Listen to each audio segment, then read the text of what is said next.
MPLX News Services, a broadcast and news research organisation incorporated in the States of America.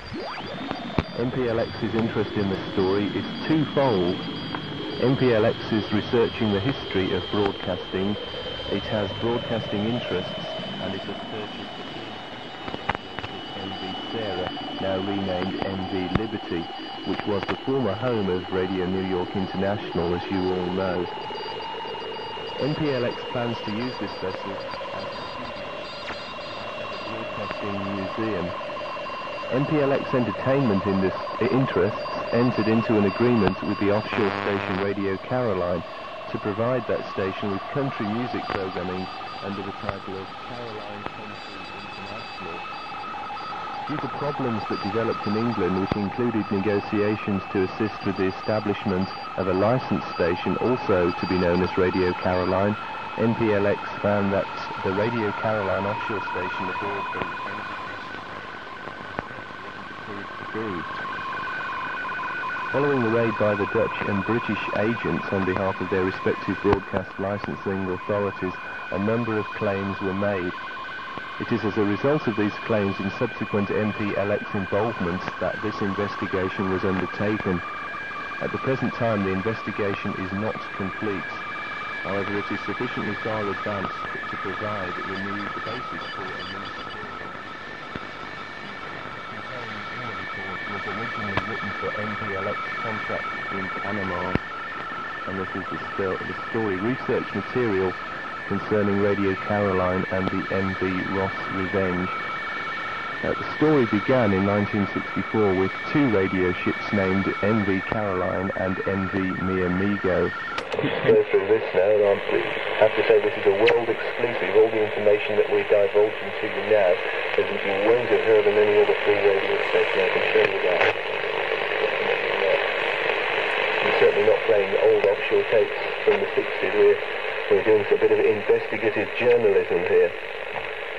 In conclusion, no flag has existed since 1987. The Panamanian government has now asked the British Department of Transport to order compliance from the MV Ross Revenge.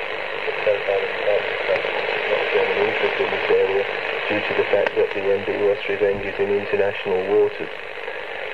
This has now raised the issue to ministry level and will probably continue the subject of a formal complaint to Britain. That's what will happen. It will become the subject of a formal complaint to Britain. Cramping the feet. Oh, terrible. The MV Ross Revenge is a road ship. No insurance, no registry, and no flag. Some questions do remain, however. Who is Michael R. Koch, or Koch, K-O-C-K? Who is Ernst Kuntz? You might remember. They've all got funny names, haven't they? They're really dodgy. C-U-N-Z. Dear me. What is their relationship to Ronan O'Reilly, if any? Koch and Kuntz are Swiss nationals, and Ronan O'Reilly is Irish, of course. Ronan O'Reilly could be prosecuted under the Marine etc. Broadcasting Offences Act, but has not. The appropriate DTI people do know of his involvement, and his name is linked to Lloyd's and the ship. What is in this for Michael R. Koch? That's something that a definite question that has not been answered by any stretch of the imagination. Another question that remains unanswered is, why do all these international companies exist? And another unanswered question is, why are all the London companies supposed to be dormant companies and paying no taxes? Why is there this elaborate scheme of companies? Why is this elaborate scheme of companies going from Switzerland and other European countries to Britain and Panama and then back again? Is there more going on here than appears on the surface? And I think that really is the question. Is the Caroline broadcasting operation aboard the MV Ross Revenge a cover for something else? And from the evidence I sort of got into with various people connected with the MPLX who've done this story, I must say that I'm just reading this story out. I haven't been involved in collating or compiling or researching any of the information that I've just given you. this has all been done by MPLX in the United States of America, but it does seem to me that, and it is a question that has to be answered, I think, or needs to be answered, is the Caroline broadcasting operation aboard the MV Ross Revenge, or as was, a cover for something else? And what are all these other companies, Depot and Fleet, that Michael R. Coke controls? So I hope that's been of interest to you there. I know it's a little bit long and convoluted, and we might have sort of lost you in the middle there. The questions at the end that need to be raised, and all the evidence, and something that we've gone into there, or rather I haven't gone into it personally, but it has come to my attention, and I thought we'd let you know, all people out there are interested in this sort of thing. It's, I think, more interesting and more enlightening to your brain than listening to old offshore radio tapes. I mean, the point we're really making is, or the point that MPLX is making, should I say, is that this Caroline organisation broadcasting operation aboard the MV Ross Revenge, or as was, or possibly still might be, a cover for something else, and we have our own suspicions, anyway. But we're not going to say anything at all. I think we'll leave you to draw your own conclusions about what might be going on. We're not going to say any more on that score at the moment, and I think we'll have some music after that. Why not? Who's Queensland?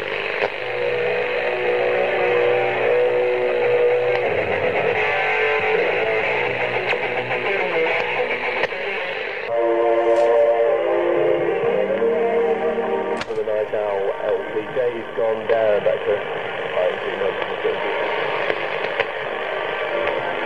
something that will bring you all the exclusive news report on the Big O. This story that you heard about 10 minutes ago, it's an ongoing thing, and as soon as we get more information, we will not hesitate in bringing it to you, because I think it's something that our listeners are all hardcore people who've got no interest in offshore radio at all. But you have to bear with us a little bit. We do play good music. We don't sort of compromise on the music, as it were. And a lot of it's loud as well, like this one. I played it a few weeks ago, and I initially heard that it had in fact been reissued, but couldn't find it. Got that many 7-inch singles scattered around. Oh, the sun's come out again, bright and breezy here. Well, not really breezy, but bright and cold. But go and buy that, deserves to be a hit. No Sweat and Tear Down the Wall. It's the Big Bad O. I was telling you last week about the radio station called the Mother of Battles. Do you remember that one? Where the Yihad man comes on and goes, Yihad, Yihad, and all the troops in the back and go, Yihad! But unfortunately, monitoring the bands this week, it appears that the Mother of Battles radio station is no more.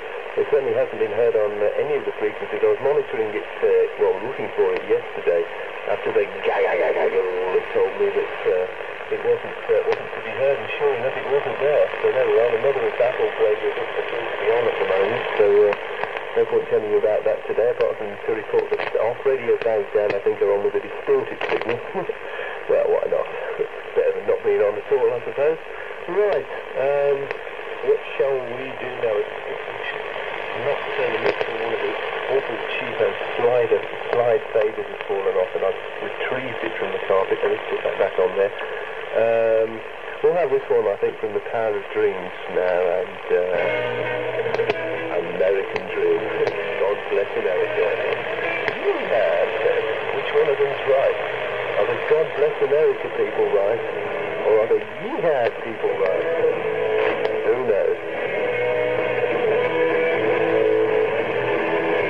Taken from the album Immigrants, Emigrants and Me.